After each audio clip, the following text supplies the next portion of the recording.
યાત્રાધામ શામળાજીમાં ભગવાન શામળિયાને સોનાનું મુગટ અર્પણ કરાયું છે। 4.25 કરોડ કિંમતનો 3 કિલોગ્રામ સોનાનો મુગટ અર્પણ કરાયો છે। મંદિર ટ્રસ્ટ દ્વારા ભક્તોએ આપેલ સુવર્ણદાનમાંથી બનાવડાવ્યો છે મુગટ।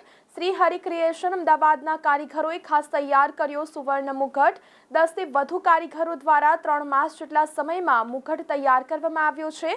પ્રથમ વખત આટલો મોંઘો હીરા જડિત મુગટ ભગવાન શામળિયાને અર્પણ કરાયો છે। મુગટમાં 700 ગ્રામ હીરા જડિત રત્નોમાં 9 રત્ન સ્ટોન લેબ ગ્રોન રત્નનો સમાવેશ।